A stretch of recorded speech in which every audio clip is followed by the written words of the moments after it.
Hello friends, हम class 12 chemistry chapter 7 the P block elements, इसमें हम ग्रुप 16 के एलिमेंट्स पढ़ रहे हैं। आज इसमें हम टॉपिक पढ़ेंगे सल्फ्यूरिक एसिड H2SO4। इसमें हम सल्फ्यूरिक एसिड के मैन्युफैक्चर या फिर प्रिपरेशन मेथड और इसकी केमिकल रिएक्शंस पढ़ेंगे। तो सबसे पहले हम इसके मैन्युफैक्चर मेथड पढ़ लेते हैं। Sulphuric acid is one of the most important industrial chemicals world wide. जो सल्फ्यूरिक एसिड है वो पूरे वर्ल्ड में सबसे ज़्यादा इंपॉर्टेंट इंडस्ट्रियल केमिकल है। Sulphuric acid is manufactured by the contact process which involves 3 steps. Sulphuric acid को बनाने के लिए कॉन्टैक्ट प्रोसेस का इस्तेमाल किया जाता है और कॉन्टैक्ट प्रोसेस में 3 स्टेप्स हैं। तो ये आपको याद रखना है, सल्फ्यूरिक एसिड को हम कॉन्टैक्ट प्रोसेस के द्वारा बनाते हैं। तो इसके 3 स्टेप कौन से हैं ये हम पढ़ लेते हैं। इसमें पहला स्टेप है बर्निंग ऑफ सल्फर और sulphide ores in air to generate SO2। Contact process के सबसे पहले मेथड में सल्फर या फिर सल्फाइड ओर्स को एयर में बर्न किया जाता है और SO2 गैस यानी सल्फर डाइऑक्साइड गैस को जनरेट किया जाता है। फिर सेकंड मेथड है conversion of SO2 to SO3 by the reaction with oxygen in the presence of a catalyst V2O5। उसके बाद सल्फर डाइऑक्साइड को सल्फर ट्राइऑक्साइड में कन्वर्ट किया जाता है। इसके लिए क्या किया जाएगा, सल्फर डाइऑक्साइड की रिएक्शन ऑक्सीजन के साथ कराई जाएगी कैटलिस्ट की प्रेजेंस में। इसमें कैटलिस्ट लिया जाएगा वैनेडियम पेंटाऑक्साइड यानी V2O5। थर्ड स्टेप है absorption of SO3 in H2SO4 to give oleum H2S2O7। उसके बाद इसमें SO3 की रिएक्शन H2SO4 के साथ की जाएगी और जिससे एक प्रोडक्ट बनेगा H2S2O7 जिसको हम ओलियम कहते हैं। और यहाँ पर जो ओलियम बनता है इसको फिर वाटर के साथ डाइल्यूट किया जाता है। वाटर के साथ इसको डाइल्यूट करके हम H2SO4 को बनाते हैं। तो देखिए पहला स्टेप क्या है, सल्फर या फिर सल्फाइड ओर को हम बर्न करेंगे, SO2 गैस प्रोड्यूस्ड होगी। तो इसके लिए रिएक्शन हमने ली सल्फाइड ओर, ये पायराइट होती है FeS2, ये भी सल्फाइड ओर है। इसको हमने क्या किया 11O2 के साथ बर्न किया। जो हमारे पास सल्फाइड ओर है FeS2 पायराइट, ऑक्सीजन के साथ इसको बर्न किया जिससे यहाँ पर क्या बनेगा, आयरन का ऑक्साइड बनेगा Fe2O3 और इसमें SO2 गैस बाहर निकलेगी SO2। ये हमारी बन गई सल्फर डाइऑक्साइड गैस। इस गैस का इस्तेमाल अब सेकंड स्टेप है उसमें किया जाएगा। तो सेकंड स्टेप में लिख देता हूँ। सेकंड स्टेप कॉन्टैक्ट प्रोसेस में क्या है, SO2 को हम रिएक्ट कराएंगे ऑक्सीजन के साथ, O2 के साथ। 2SO2 हमने लिया, ऑक्सीजन के साथ इसको रिएक्ट कराएंगे हम एक कैटलिस्ट की प्रेजेंस में, V2O5 कैटलिस्ट की प्रेजेंस में वैनेडियम पेंटाऑक्साइड, जिससे जो SO2 है वो कन्वर्ट हो जाएगा सल्फर ट्राइऑक्साइड में SO3 में। ये हो गया हमारा सेकंड स्टेप। अब बचा हमारा थर्ड स्टेप, वो भी मैं आपको बता देता हूँ। जो हमारा थर्ड स्टेप है उसमें क्या है, जो ये SO3 बने सल्फर ट्राइऑक्साइड, इसको हम रिएक्ट कराएंगे H2SO4 के साथ, रिएक्ट कराएंगे, इसका अब्जॉर्प्शन कराएंगे। और इसमें जो हम H2SO4 लेते हैं सल्फ्यूरिक एसिड, वो लेते हैं हम 98% वेट बाय वॉल्यूम। तो ये आपको याद रखना है। तो इससे हमें क्या पता चला, कॉन्टैक्ट प्रोसेस के द्वारा सल्फ्यूरिक एसिड हमें बनाना है तो उसमें हमें सल्फ्यूरिक एसिड ही यूज़ करना पड़ता है। तो यहाँ पर हम सल्फर ट्राइऑक्साइड को रिएक्ट कराएंगे H2SO4 के साथ, यानी sulphuric acid 98% weight by volume. ये जो रिएक्शन है ये सिंपल एडिटिव रिएक्शन है। एडिटिव का मतलब इसमें SO3 और H2SO4 आपस में ऐड हो जाएंगे। तो देखिए हाइड्रोजन 2 हैं, 2 हाइड्रोजन H2, सल्फर हमारे पास एक सल्फर ये, एक सल्फर ये, 2 सल्फर, बाकी बचे हमारे पास 3 ऑक्सीजन 4 ऑक्सीजन। तो कितने हो गए, 7 ऑक्सीजन। सिंपल दोनों जो रिएक्टेंट है वो ऐड हो गए और इन्होंने एक एडक्ट प्रोडक्ट बना लिया, एडिटिव प्रोडक्ट बना लिया। तो यहाँ पर हमारा ये बना ओलियम, इसको हम कहते हैं H2S2O7 को ओलियम। अब जो ये ओलियम बना हमारा H2S2O7, ये जो हमारा ओलियम बना इसको हम सिंपली वाटर के साथ डाइल्यूट करते हैं। वाटर के साथ डाइल्यूट करने के बाद यहाँ से बन जाता है H2SO4। इसमें भी वही सिंपल है, 2 हाइड्रोजन हमने यहाँ से लिए, प्रोडक्ट देखिए कैसे बनाते हैं। 2 हाइड्रोजन लिए, 2 सल्फर में से 1 सल्फर लिया और ऑक्सीजन हमारे पास कितने हैं, 7 ऑक्सीजन ये, 1 ऑक्सीजन ये, 8 हैं। 8 में से हमने 4 ऑक्सीजन यूज़ कर लिए, ठीक है। अब ये वाले 2 हाइड्रोजन हमने यूज़ कर लिए थे। 7 में से हमने 8 में से 4 ऑक्सीजन यूज़ किए, ऑक्सीजन हमारे पास बचे 4। सल्फर 2 में से 1 यूज़ कर लिया, सल्फर बचा 1 और 2 बचे हमारे पास हाइड्रोजन, तो H2SO4। तो ये ओलियम और वाटर से हमारे पास 2 H2SO4 बन जाएंगे। इस तरीके से डाइल्यूट करने पर हमारे पास सल्फ्यूरिक एसिड बन गया। तो ये था हमारा contact process. A flow diagram for the manufacture of sulphuric acid is shown in figure 7.7। अब कॉन्टैक्ट प्रोसेस के द्वारा जो सल्फ्यूरिक एसिड बनाया जाता है उसका एक फ्लो डायग्राम भी दिखाया गया है, वो भी मैं आपको बताऊंगा। The SO2 produced is purified by removing dust and other impurities such as arsenic compound।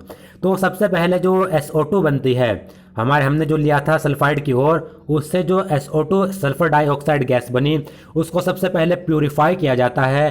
Purify करने के लिए उससे जो डस्ट है वो रिमूव की जाती है, दूसरी इम्प्योरिटीज़ उससे रिमूव की जाती है, जैसे कि आर्सेनिक के कंपाउंड, ये भी इम्प्योरिटीज़ होती हैं, ये भी SO2 से रिमूव किए जाते हैं। तो देखिए वो मैं आपको ये जो डायग्राम है, फ्लो डायग्राम, वो मैं आपको दिखा देता हूँ। ये है हमारा यहाँ पर कॉन्टैक्ट प्रोसेस का पूरा फ्लो डायग्राम। सबसे पहले हमने क्या किया, ये हमारा सल्फर का बर्नर है। इस सल्फर के बर्नर में हमने क्या किया, जो ये सल्फर है या फिर इसमें सल्फर की जगह पर हम सल्फाइड की और भी ले सकते हैं। तो हमने क्या किया, इस सल्फर बर्नर में सल्फर लिया, सल्फर यहाँ से फिर हमने यहाँ से एयर पहुंचाई, एयर पहुंचाने के बाद इसको बर्न किया गया। जब हम सल्फर को एयर की प्रेजेंस में यहाँ पर हमने बर्न किया तो हमारा SO2 बन गया, इम्प्योर सल्फर डाइऑक्साइड। अब जो ये इम्प्योर सल्फर डाइऑक्साइड है, साथ ही साथ इसमें ऑक्सीजन भी बनी। अब जो ये इम्प्योर सल्फर डाइऑक्साइड है, इसको हम करेंगे प्योर, यानी इससे इम्प्योरिटीज़ को बाहर निकालेंगे। इससे इम्प्योरिटीज़ को बाहर निकालने के लिए हम इस सल्फर डाइऑक्साइड को इस डस्ट प्रेसिपिटेटर से, यहाँ पर ये क्या है, डस्ट प्रेसिपिटेटर, तो इस सल्फर डाइऑक्साइड को हम इस डस्ट प्रेसिपिटेटर से क्या करते हैं, गुजारते हैं। तो इस पर जो डस्ट के पार्टिकल्स लगे होते हैं वो यहाँ पर प्रेसिपिटेटर में नीचे बैठ जाते हैं। डस्ट के पार्टिकल यहाँ से रिमूव हो गए। अब इस डस्ट प्रेसिपिटेटर में डस्ट के पार्टिकल प्रेसिपिटेट होकर नीचे बैठकर रिमूव हो जाते हैं। उसके बाद जो SO2 है वो आगे पहुँचाई जाएगी। आगे अगला चैम्बर है वॉशिंग एंड कूलिंग टावर। तो इस वॉशिंग एंड कूलिंग टावर में हमने सल्फर डाइऑक्साइड को पहुंचाया। सल्फर डाइऑक्साइड जब यहाँ पर आ जाएगी तो ऊपर से वाटर का स्प्रे किया जाएगा। वाटर का स्प्रे करने के बाद इस पे जो इम्प्योरिटीज़ हैं और इम्प्योरिटीज़ वो भी बाहर निकल जाएगी। सल्फर डाइऑक्साइड को सिंपल कहें यहाँ पर हम वॉश कर देंगे, इम्प्योरिटीज़ को निकाल देंगे। जो वेस्ट वाटर है वो नीचे से बाहर निकल जाएगा। उसके बाद सल्फर डाइऑक्साइड को आगे पहुँचाया जाएगा ड्राइंग टावर में। ड्राइंग टावर में हम क्या करते हैं, SO2 को सुखाते हैं। सुखाने के लिए हम क्या करेंगे, कंसनट्रेटेड H2SO4 का स्प्रे करेंगे, क्योंकि H2SO4 आपको पता है डिहाइड्रेटिंग एजेंट है। ये क्या करता है, वाटर को बाहर निकाल लेता है। तो H2SO4 डिहाइड्रेटिंग एजेंट है।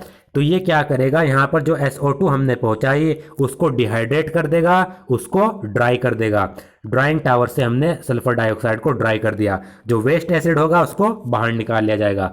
अब जो ये ड्राई SO2 और O2 है, इसको हम आगे पहुंचाएंगे आर्सेनिक प्योरीफायर में।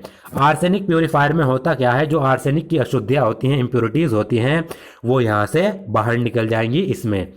Arsenic purifier containing gelatinous hydrated ferric oxide. ये आर्सेनिक प्योरीफायर है जिसमें जिलेटिनस हाइड्रेटेड फेरिक ऑक्साइड मौजूद होता है, जो आर्सेनिक की अशुद्धियाँ, इम्प्योरिटीज़ को बाहर निकाल देता है। उसके बाद हम क्या करेंगे, ड्राई SO2 से आर्सेनिक की इम्प्योरिटीज़ भी निकल गई। अब इसको पहुंचाएंगे प्री हीटर में, इसको हीट करने के लिए। SO2 और O2 को हीट करेंगे हम प्री हीटर में। प्री हीटर में हीट करने के बाद इसको हम कैटालाइटिक कन्वर्टर में पहुंचाएंगे, जिसमें मौजूद होगा V2O5 यानी वैनेडियम पेंटाऑक्साइड कैटलिस्ट मौजूद होगा।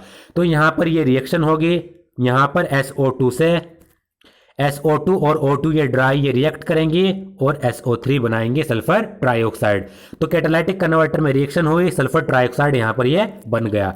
फिर ये सल्फर ट्राइऑक्साइड इसको हम पहुँचाएंगे अगले चैम्बर में, और ऊपर से हम यहाँ पर डालेंगे concentrated H2SO4। Concentrated H2SO4 SO3 के साथ रिएक्ट करके, यह रिएक्शन हमने पढ़ी है सेकेंड स्टेप में, थर्ड स्टेप में, यहाँ से होगा थर्ड स्टेप, क्योंकि सेकेंड स्टेप तो यहाँ पर हो चुका, अब होगा यहाँ पर ये थर्ड स्टेप। पहला स्टेप ये सेकंड स्टेप ये। थर्ड स्टेप में SO3 और H2SO4 आपस में रिएक्ट करेंगे और ओलियम बनाएंगे। यहाँ पर एक क्वार्टर जीव इसमें रखा जाता है।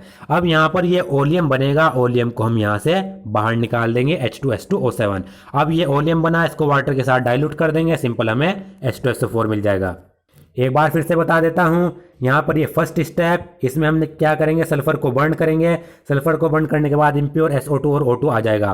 फिर आगे हम यहाँ से डस्ट प्रेसिपिटेटर में SO2 से डस्ट निकालेंगे, यहाँ से इसको वॉश करेंगे वाटर स्प्रे में, SO2 और O2 को फिर आगे पहुँचाएंगे। यहाँ पर क्या किया जाएगा, इसको डिहाइड्रेट किया जाएगा, यानी इसको ड्राई किया जाएगा। कंसनट्रेटेड H2SO4 का यहाँ पर स्प्रे करेंगे, इसको ड्राई किया जाएगा। ड्राई करने के बाद ड्राई SO2 और O2 को आर्सेनिक प्योरीफायर में ले जाकर आर्सेनिक की इम्प्योरिटीज़ निकाल लेंगे। फिर उसको प्री हीटर में हीट करेंगे। हीट करने के बाद सेकंड स्टेप यहाँ पर होगा, कैटालाइटिक कन्वर्टर में V2O5 मौजूद है। SO2 और O2 जो ड्राई हो चुके हैं वो रिएक्ट करेंगे, SO3 बनाएंगे। फिर थर्ड स्टेप यहाँ पर होगा, SO3 H2SO4 के साथ यहाँ पर इस जो चैम्बर है इसमें रिएक्ट करेंगी, ओलियम बनाएगी, ओलियम बाहर निकाल लेंगे और डाइल्यूट करके वाटर के साथ H2SO4 मिल जाएगा। तो ये सिंपल मेथड था। The key step in the manufacture of H2SO4 is the catalytic oxidation of SO2 with O2 to give SO3 in the presence of V2O5। जो सबसे इंपॉर्टेंट स्टेप है H2SO4 को बनाने के लिए कॉन्टैक्ट प्रोसेस में, वो है कि जो SO2 का ऑक्सीजन के साथ कैटालाइटिक ऑक्सीडेशन किया जाता है और इसमें कैटलिस्ट वेनेडियम पेंटाऑक्साइड लिया जाता है। तो यहाँ पर क्या होगा, आप देखिए, SO2 है सल्फर डाइऑक्साइड, ऑक्सीडेशन इसका क्या, ऑक्सीजन के साथ रिएक्ट कराएंगे, इसकी प्रेजेंस में SO3 बनेगा सल्फर ट्राइऑक्साइड। जो ये सल्फर ट्राइऑक्साइड बना, इस रिएक्शन की जो एंथैल्पी होगी वो होती है -196.6 किलोजूल पर मोल। एंथैल्पी माइनस में है तो इसका मतलब ये रिएक्शन कैसी होगी, एक्सोथर्मिक। एक्सोथर्मिक रिएक्शन का मतलब है यहाँ पर जब सल्फर ट्राइऑक्साइड बनेगा तो इसके साथ साथ जो एक्स्ट्रा हीट है वो भी रिलीज हो जाएगी। The reaction is exothermic, reversible and the forward reaction leads to a decrease in volume। जो ये रिएक्शन होती है ये एक्सोथर्मिक होती है, रिवर्सिबल होती है। रिवर्सिबल का मतलब ये पीछे भी जा सकती है। अगर हमने जो इसमें कंडीशन इस रिएक्शन के लिए होनी चाहिए उन कंडीशन में कुछ भी बदलाव हुआ तो ये रिएक्शन पीछे चली जाएगी, SO3 से वापस से SO2 बन जाएगा। तो ये रिवर्सिबल रिएक्शन है। और जो फॉरवर्ड रिएक्शन है ये यानी ये रिएक्शन जब आगे की तरफ जाती है तो उससे वॉल्यूम में डिक्रीज होती है, यानी वॉल्यूम घटती है। तो इसके लिए हम क्या करते हैं, यहाँ पर जो हम SO2 और O2 लेते हैं वो 1:1 के रेशो में लेते हैं। तो जब हम ये रिएक्शन फॉरवर्ड डायरेक्शन में जाएगी तो वॉल्यूम घटेगी। तो वॉल्यूम रिएक्टेंट की वॉल्यूम अगर घटने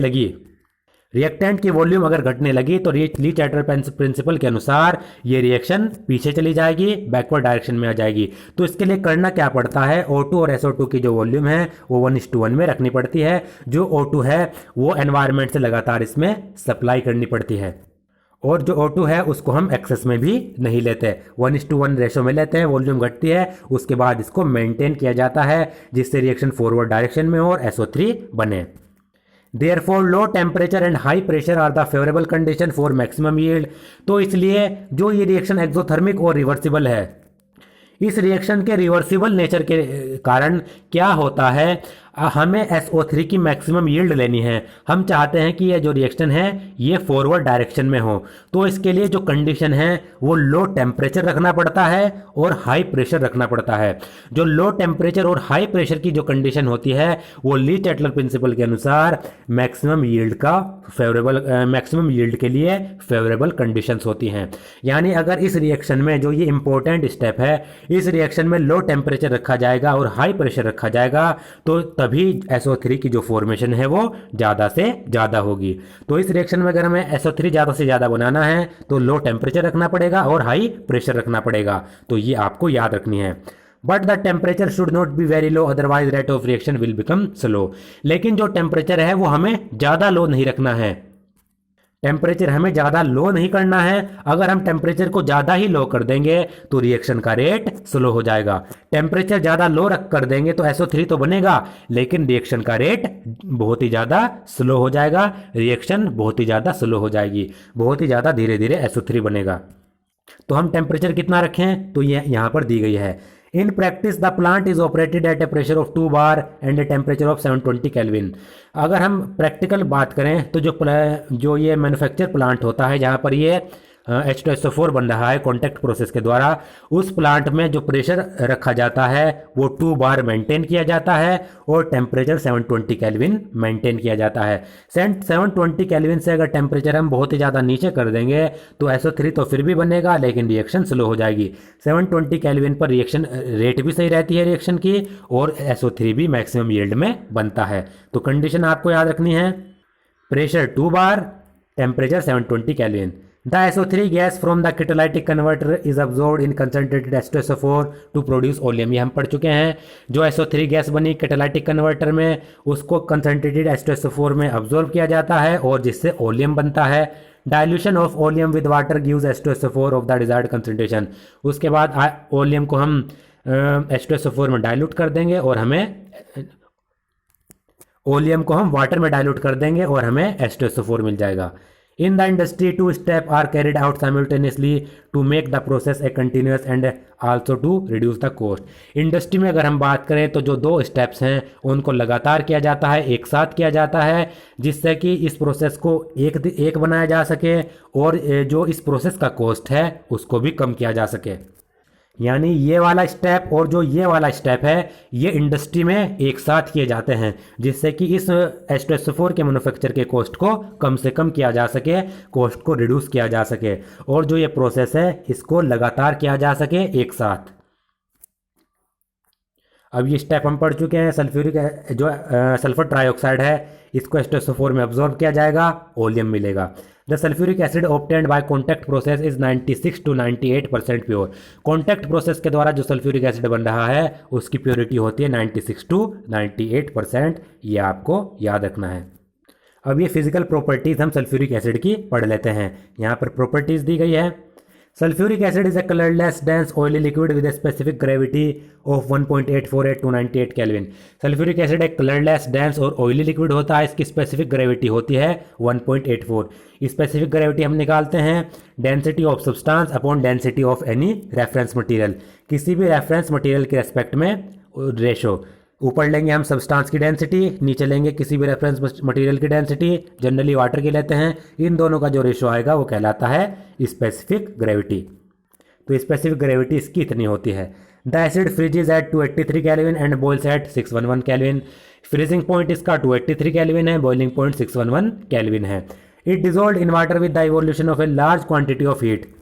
तो ये आपको याद रखना है, जो सल्फ्यूरिक एसिड होता है वो वाटर में डिजोल्व हो जाता है और जब सल्फ्यूरिक एसिड वाटर में डिजोल्व होगा तो इसमें लार्ज क्वांटिटी में हीट निकलती है। अगर सल्फ्यूरिक एसिड को हम वाटर में डिजोल्व करेंगे तो इस रिएक्शन में बहुत ज़्यादा मात्रा में हीट निकलेगी।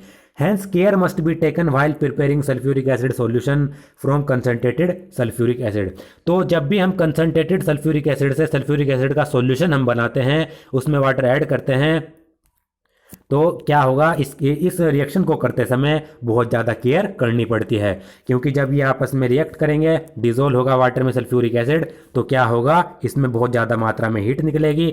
जो हीट निकलेगी उससे आपके हाथ भी जल सकते हैं, तो इसलिए केयर इसमें करनी पड़ती है। The concentrated acid must be added slowly into water with constant stirring. और ये आपको याद रखना है, जब भी हम वाटर और एसिड कंसनट्रेटेड जो सल्फ्यूरिक एसिड होता है उसकी रिएक्शन कराते हैं तो हमें क्या करना होता है, वाटर लेना होता है और वाटर में हम एसिड को मिलाते हैं। वाटर में हम एसिड को मिलाएंगे धीरे धीरे, जो वेसल है उसकी वॉल के अलोंग धीरे धीरे मिलाएंगे और धीरे धीरे मिलाकर इसको जो वाटर है इसको लगातार स्टीयर करते रहेंगे। तो हमें क्या करना है, हम एसिड को वाटर में मिलाते हैं, ना कि वाटर को एसिड में। कभी भी हम ये नहीं करेंगे कि एसिड ले लिया इसमें वाटर को मिलाएंगे, ऐसा नहीं करेंगे। हमें करना क्या होगा, वाटर लेंगे, वाटर में धीरे धीरे एसिड को मिलाएंगे और धीरे धीरे इसको स्टीयर करते रहेंगे। अब बात करते हैं केमिकल रिएक्शंस की। The chemical reaction of sulphuric acid are as a result of the following characteristic. जो केमिकल रिएक्शन है सल्फ्यूरिक एसिड की, वो जो इसकी ये नीचे कैरेक्टरिस्टिक दी गई है इसके आधार पर होती है। एक तो लो वोलेटिलिटी, जो सल्फ्यूरिक एसिड होता है वो लो वोलेटाइल लिक्विड होता है, यानी आसानी से वेपर में कन्वर्ट नहीं होता, रूम टेम्परेचर पे ये वेपर में कन्वर्ट नहीं होता। बी स्ट्रॉन्ग एसिडिक कैरेक्टर, जो सल्फ्यूरिक एसिड होता है वो एक स्ट्रॉन्ग एसिड होता है, ये आपको याद रखना है। सी स्ट्रॉन्ग एफिनिटी फॉर वाटर, साथ ही साथ जो सल्फ्यूरिक एसिड की वाटर के साथ जो एफिनिटी है, वाटर के साथ डिजोल्व होने की जो कैपेसिटी है वो भी बहुत ज़्यादा है। ये बहुत ज़्यादा एक्सटेंट में ये वाटर के साथ डिजोल्व हो सकता है। D, ability to act as an oxidising agent, important है। जो सल्फ्यूरिक एसिड होता है वो एक ऑक्सीडाइजिंग एजेंट होता है, क्योंकि सल्फ्यूरिक एसिड H2SO4, यहाँ पर ये प्लस के 2, यहाँ पर ये माइनस के 8 में से प्लस के 2 गए, प्लस के 6।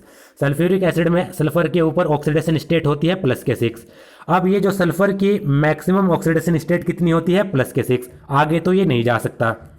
तो सल्फ्यूरिक एसिड क्या होता है, एक ऐसे कंपाउंड में कन्वर्ट हो जाता है जिसमें सल्फ्यूरिक एसिड सल्फर की जो ऑक्सीडेशन स्टेट होगी वो प्लस 6 से कम होगी, यानी प्लस के 4 प्लस के 2 हो सकती है। इसका मतलब क्या है, यहाँ पर सल्फर का रिडक्शन हो रहा है। अगर सल्फर अपना रिडक्शन कर रहा है तो सल्फर सामने वाली स्पीसीज का दूसरी स्पीसीज का क्या करेगा, ऑक्सीडेशन। अगर सल्फर अपना रिडक्शन करके दूसरे स्पीसीज का ऑक्सीडेशन कर रहा है तो सल्फर क्या होगा, ऑक्सीडाइजिंग एजेंट। क्योंकि ऑक्सीडाइजिंग एजेंट क्या करते हैं, ऑक्सीडाइजिंग एजेंट अपना तो रिडक्शन करते हैं, दूसरी स्पीसीज का ऑक्सीडेशन करते हैं। तो सल्फ्यूरिक एसिड में सल्फर की ऑक्सीडेशन स्टेट प्लस के 6 है, मैक्सिमम है, इससे ज़्यादा ये अपना ऑक्सीडेशन नहीं कर सकता। तो सल्फर क्या करेगा, यहाँ पर अपना रिडक्शन करेगा और दूसरी स्पीसीज का ऑक्सीडेशन करेगा, इसलिए ये कहलाता है oxidizing agent. In aqueous solution sulphuric acid ionizes in 2 step. अगर हम एक्वस सॉल्यूशन की बात करें तो जो सल्फ्यूरिक एसिड होता है वो 2 स्टेप में आयनाइज होता है, 2 स्टेप में आयन प्रोड्यूस करता है। पहला स्टेप, सल्फ्यूरिक एसिड को हमने वाटर में डिजोल्व किया, हाइड्रोनियम आयन बना और HSO4 नेगेटिव आयन बना। यानी यहाँ पर क्या हुआ, H2SO4 एसिड है, H2SO4 H पॉजिटिव आयन देगा, ये H पॉजिटिव आयन H2O के साथ कंबाइन करेगा, H2O के साथ कंबाइन करके H3O पॉजिटिव यानी हाइड्रोनियम आयन बना देगा। तो इससे हमें क्या पता चला, H2SO4 ने एक H पॉजिटिव आयन प्रोड्यूस किया इस स्टेप में, और यहाँ पर H2O के साथ कंबाइन करके उसने H3O पॉजिटिव आयन बना लिया। तो यहाँ पर पहले स्टेप में क्या हो रहा है, हाइड्रोनियम आयन बना, HSO4 नेगेटिव आयन बना। इस स्टेप का जो डिसोसिएशन कांस्टेंट होता है वो बहुत ही ज़्यादा लार्ज होता है। इस स्टेप का डिसोसिएशन कांस्टेंट 10 से भी ज़्यादा होता है। और आपको पता है किसी भी एसिड का अगर डिसोसिएशन कांस्टेंट बहुत ही ज़्यादा लार्ज होता है, डिसोसिएशन कांस्टेंट जितना ज़्यादा लार्ज होगा उतना ज़्यादा एसिड स्ट्रॉन्ग होगा। तो यहाँ पर आप देख सकते हैं H2SO4 का डिसोसिएशन कांस्टेंट कितना ज़्यादा लार्ज है, 10 से भी ज़्यादा, तो ये एसिड बहुत ही ज़्यादा स्ट्रॉन्ग होता है। दूसरे स्टेप में जो ये HSO4 नेगेटिव है ये वाटर में डिजोल्व होगा, वाटर में आयनाइज होगा, हाइड्रोनियम आयन बनाएगा और SO4 2 नेगेटिव आयन बनाएगा। यानी दूसरे स्टेप में क्या हो रहा है, यहाँ पर HSO4 नेगेटिव बना, ये H पॉजिटिव देगा प्लस SO4 2 नेगेटिव आयन देगा, ये H पॉजिटिव वाटर के साथ रिएक्ट करके हाइड्रोनियम आयन बना देते हैं।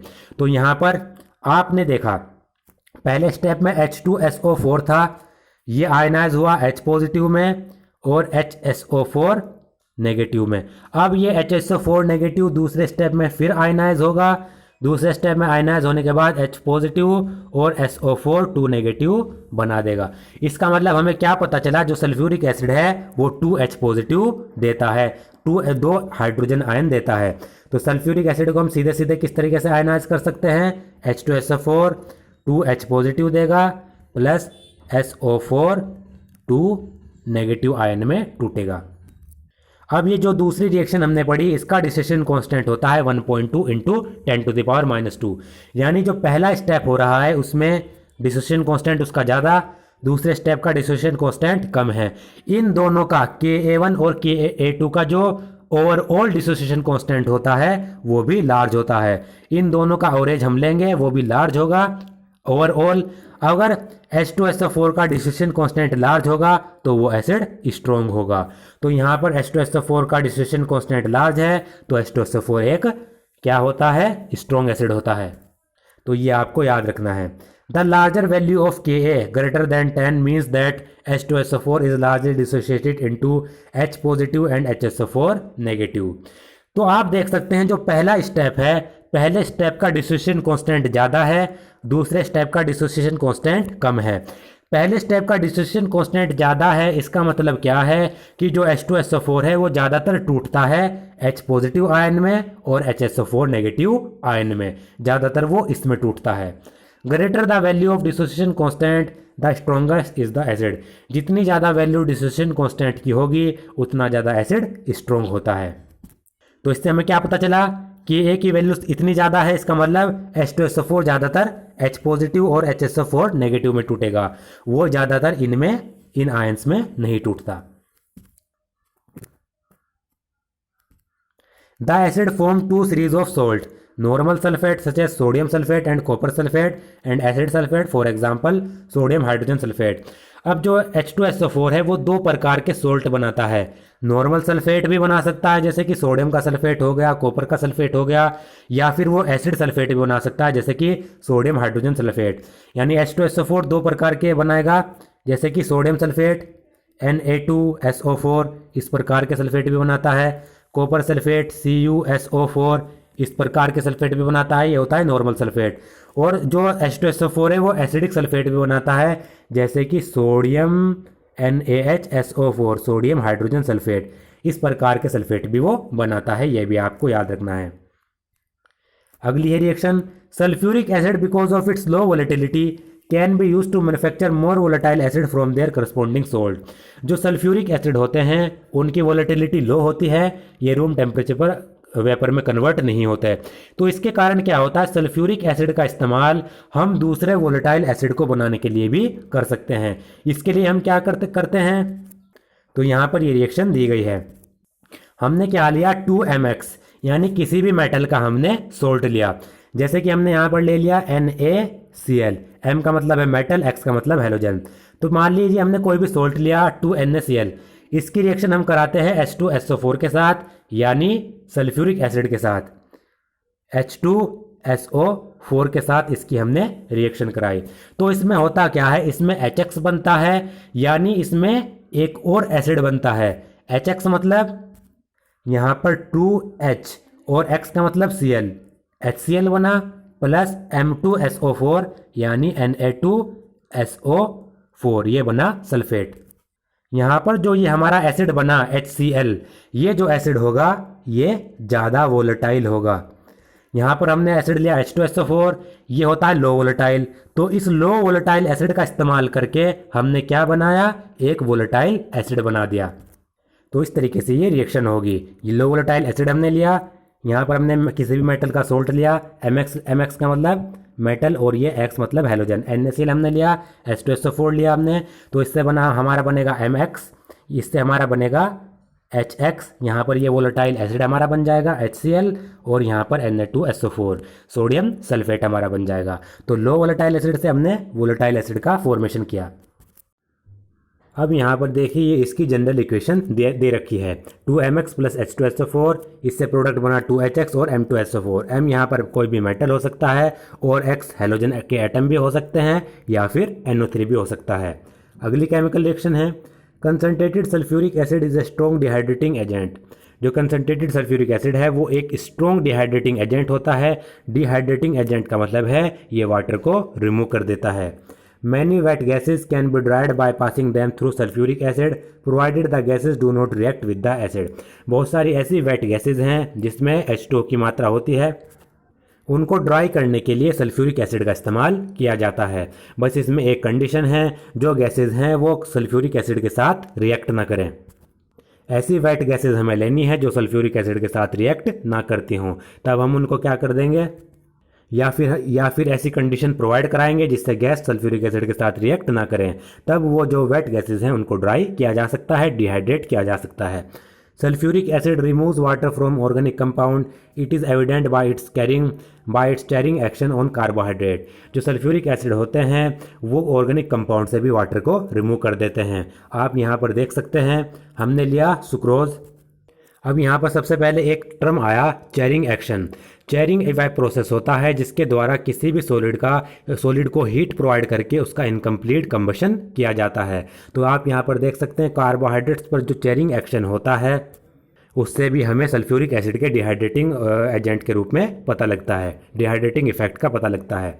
आप यहाँ पर देख सकते हैं हमने लिया सुक्रोज C12H22O11। जब हमने इसको H2SO4 से पास किया तो ये सुक्रोज से क्या होगा, यहाँ पर वाटर के मॉलिक्यूल निकल जाएंगे। आप देख सकते हैं हाइड्रोजन हमारे पास 22 हैं, ऑक्सीजन हमारे पास 11 हैं सुक्रोज में। तो 22 हाइड्रोजन से और 11 ऑक्सीजन से कितने बन सकते हैं, यहाँ पर हमारे पास 11 H2O के मॉलिक्यूल निकल सकते हैं, क्योंकि 11 2 जा 22, 22 हाइड्रोजन और 11 ऑक्सीजन हमारे पास हैं। तो इससे हम 11 वाटर के मॉलिक्यूल निकाल सकते हैं सुक्रोज को H2SO4 से पास करा के। तो देखिए यहाँ पर 11 H2O के मॉलिक्यूल निकल गए, बचा क्या हमारे पास 12 कार्बन। तो ये 12 कार्बन हमारे पास यहाँ पर प्रोडक्ट के रूप में बाहर निकल गए। Hot concentrated sulphuric acid is a moderately strong oxidising agent. अब ये अगली रिएक्शन है। जो कंसनट्रेटेड सल्फ्यूरिक एसिड होता है वो एक स्ट्रॉन्ग ऑक्सीडाइजिंग एजेंट होता है। ऑक्सीडाइजिंग एजेंट मैं आपको बता चुका हूँ, ये अपने आप को तो रिड्यूस कर देता है और दूसरी सामने वाली स्पीसीज को ऑक्सीडाइज कर देता है। In this respect it is intermediate between phosphoric and nitric acid. और अगर हम इसकी ऑक्सीडाइजिंग एजेंट की बात करें तो जो H2SO4 होता है वो फॉस्फोरिक और नाइट्रिक एसिड के बीच में लाई करता है, यानी इसकी जो ऑक्सीडाइजिंग पावर होगी वो फॉस्फोरिक और नाइट्रिक एसिड के बीच में लाई करेगी, इंटरमीडिएट लाई करेगी। Both metals and non-metal are oxidized by concentrated sulfuric acid which is reduced to SO2। Metal और नॉन मेटल दोनों ही कंसनट्रेटेड सल्फ्यूरिक एसिड के द्वारा ऑक्सीडाइज किए जा सकते हैं। कंसनट्रेटेड सल्फ्यूरिक एसिड मेटल को भी ऑक्सीडाइज कर सकता है और नॉन मेटल को भी ऑक्सीडाइज कर सकता है।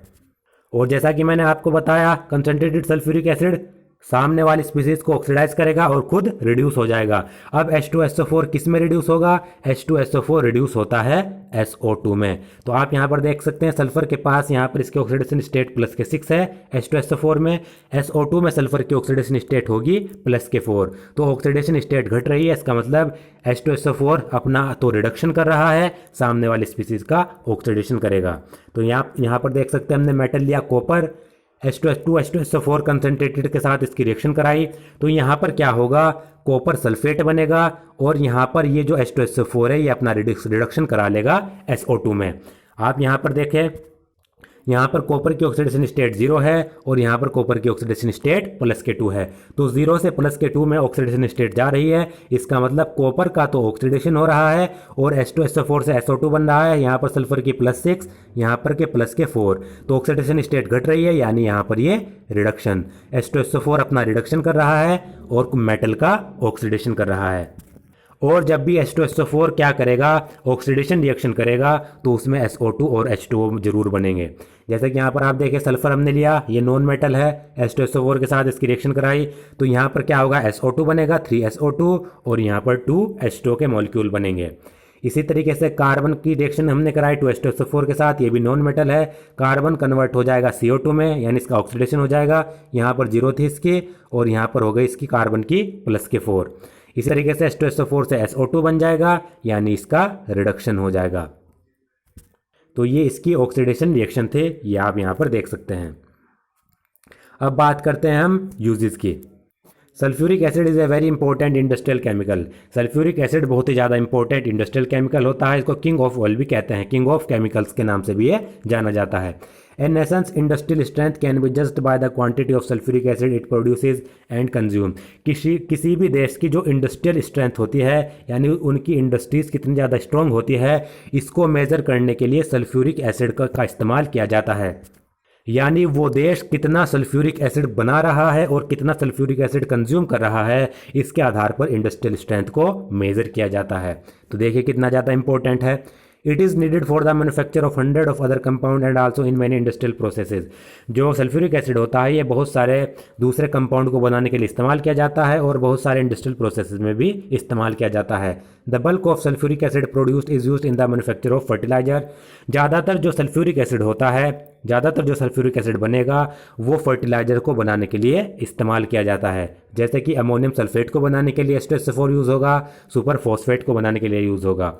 अदर यूजेस इसके हो सकते हैं, पेट्रोलियम रिफाइनिंग में H2SO4 यूज़ होता है, पिगमेंट, पेंट और डाई स्टफ इंटरमीडिएट बनाने के लिए इस्तेमाल किया जाता है, डिटर्जेंट इंडस्ट्री में, मेटलर्जिकल एप्लीकेशंस में, और साथ ही साथ मेटलर्जिकल एप्लीकेशन जैसे कि मेटल को क्लीन करना इनेबलिंग से पहले, इलेक्ट्रोप्लेटिंग करना उनकी, और मेटल की गैल्वेनाइजिंग करना। साथ ही साथ बैटरी के स्टोरेज में यूज़ किया जाता है, इन the manufacture of nitrocellulose product, nitrocellulose के प्रोडक्ट बनाने के लिए, और लेबोरेटरी रिएजेंट के रूप में। अब यहाँ पर ये 7.13 एग्जाम्पल दिया गया है, इसको भी हम देख लेते हैं। What happens when concentrated H2SO4 is added to calcium fluoride? Concentrated H2SO4 को जब कैल्शियम फ्लोराइड यानी CaF2 के साथ ऐड किया जाएगा तो कौन सी रिएक्शन होगी, ये हमें बताना है। CaF2 यानी मेटल का हैलाइड। मेटल के हैलाइड के साथ जब हम H2SO4 की रिएक्शन करा रहे हैं तो आपने पढ़ी थी ऊपर रिएक्शन क्या बन रहा था, HX यानी एसिड बन रहा था और सोल्ट बन रहा था। ये रिएक्शन भी मैं आपको यहाँ पर दिखा देता हूँ। ये रिएक्शन आप यहाँ पर देख सकते हैं, ये वाली रिएक्शन है, मेटल का हैलाइड H2SO4 के साथ रिएक्ट करा है तो क्या बन रहा है, एसिड बन रहा है HX, और M2SO4 सोल्ट बन रहा है। तो वहाँ पर भी यही है। ये हमने लिया CaF2 मेटल का हैलाइड कैल्शियम फ्लोराइड, इसकी रिएक्शन कराई H2SO4 के साथ, तो यहाँ पर क्या बनेगा, M यहाँ पर बनेगा H और X, यानी H यहाँ पर क्या है, H हाइड्रोजन, और यहाँ पर X है हमारे पास फ्लोराइड, तो यहाँ पर 2HF बन जाएगा, हाइड्रोजन फ्लोराइड बन जाएगा। तो देखिए यहाँ से H2 भी गया और F2 भी, इन्होंने बस मिलकर बना लिया HF, बचा क्या हमारे पास कैल्शियम और सल्फेट, ये बना देंगे कैल्शियम सल्फेट सोल्ट। तो बस आपको ये जनरल इक्वेशन याद रखनी है, क्या बनता है H और X, 2H लेंगे 2F तो 2HF, बाकी बचे सोल्ट। दूसरा है SO3 is passed through water. जब सल्फर ट्राइऑक्साइड को वाटर से पास किया जाता है तो क्या होगा, it dissolve SO3 to give H2SO4। जब सल्फर ट्राइऑक्साइड को वाटर से पास किया जाएगा तो वाटर में ये डिजोल्व हो जाएगा और H2SO4 बना लेगा। आप यहाँ पर देख सकते हैं SO3 प्लस H2O क्या बनाते हैं, H2SO4। यहाँ पर सिंपल क्या होगा, यहाँ पर सिंपल एडिटिव रिएक्शन होगी, एडक्ट प्रोडक्ट बनेगा, यानी सिंपल क्या कर देना है, SO3 और H2O को जोड़ देना है। H2 हमारे पास 2 हैं, 2 सल्फर 1 है, 1 सल्फर, ऑक्सीजन 3 ये और चौथा ऑक्सीजन ये, तो O4। दोनों प्रोडक्ट रिएक्टेंट को हमने क्या किया, SO3 और H2 को जोड़ दिया, H2SO4 बना दिया।